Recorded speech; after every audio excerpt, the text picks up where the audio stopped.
அனைவருக்கும் வணக்கம். சற்று முன் வெளியான முக்கிய அறிவிப்பின்படி மத்திய அரசு ஊழியர்கள் அனைவரும் எதிர்பார்த்து கொண்டிருக்கும் அகவலைப்படி உயர்வு குறித்து தற்போது முக்கியமான மகிழ்ச்சியான அறிவிப்பு ஒன்று வெளியாகியுள்ளது. இதை பத்தி நம்ம வீடியோல பார்க்க போறோம். வீடியோவை கடைசி வரைக்கும் ஸ்கிப் பண்ணாம பாருங்க. வீடியோக்குள்ள போறதுக்கு முன்னாடி இந்த வீடியோ லைக் பண்ண பிரச்சனைக்குங்க. வாங்க வீடியோக்குள்ள போகலாம். மத்திய அரசு ஊழியர்களுக்கு ஒரு நல்ல செய்தி வெளியாகி உள்ளது. ஜூலை மாதம் முதல் கூடுதல் அகவலைப்படி குறித்து முக்கியமான மகிழ்ச்சியான அறிவிப்பு ஒன்று வெளியாகியுள்ளது. தேசிய தலைநகரான டெல்லியில் இது குறித்த பேச்சுவார்த்தைகள் சூடு பிடித்துள்ளன. நாடு முழுவதும் 8வது சம்பள கமிஷன் அமல்படுத்துவதற்கான காத்திருப்பு தொடர்கிறது. கமிஷன் அதிகாரிகள் பல்வேறு நகரங்களில் ஊழியர் சங்கங்களுடன் கூட்டங்களை நடத்தியுள்ளனர். இந்த சூழலில் இந்த கூடுதல் அகவலைப்படி செய்தி அரசு ஊழியர்களுக்கு சற்று ஆறுதல் அளித்துள்ளது. மத்திய அரசு ஊழியர்கள் இந்த உயர்த்தப்பட்ட அகவலைப்படியை ஜூலை 1, 2026 முதல் பெறலாம்.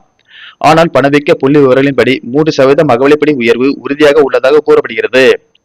AICPI-IW வெளியிட்ட பணவீக்க தரவுகளின் அடிப்படையில் தான் இந்த கூடுதல் அகவலைப்படி கணக்கிடப்பட்டுள்ளது. தற்போது அரசு ஊழியர்கள் 60% அகவலைப்படி பெறுகிறார்கள். 3% அதிகரித்தால் அவர்களின் மொத்த அகவலைப்படி 63% உயரும். ஜூன் மாதத்திற்கான AICPI-IW குறியீடு 151.9 புள்ளிகளாக இருந்தது. இதன் காரணமாக கடந்த 12 மாதங்களின் சராசரி குறியீடு 148.65 உள்ளது. இந்த கணக்கீட்டின் அடிப்படையில் தான் 3% அகவலைப்படி உயர்வு பற்றி பேச்சு எழுந்துள்ளது. இந்த கணக்கீட்டின்படி அகவலைப்படியின் விகிதம் 63.76% உள்ளது. அரசு அகவலைப்படியை 3 எண்களில் கணக்கெடுப்பதால் 63% அகவலைப்படி கிடைக்கவே அதிக வாய்ப்பு உள்ளது என்று கருதப்படுகிறது. மத்திய அரசு ஊழியர்கள் ஆண்டுக்கு 2 முறை, அதாவது ஜனவரி 1 மற்றும் ஜூலை 1 முதல் உயர்த்தப்பட்ட அகவலைப்படியை பெறுகிறார்கள். 12 மாத சராசரி நுகர்வோர் விலை குறியீட்டின் அடிப்படையிலேயே இந்த தொகை தீர்மானிக்கப்படுகிறது. அடிப்படை சம்பளம் ரூபாய் 18,000 இருந்தால் கூடுதலாக ரூபாய் 540 கிடைக்கும். ரூபாய் 30,000 சம்பளத்திற்கு 900, ரூபாய் 50,000 சம்பளத்திற்கு 1,500 கூடுதலாக கிடைக்கும்.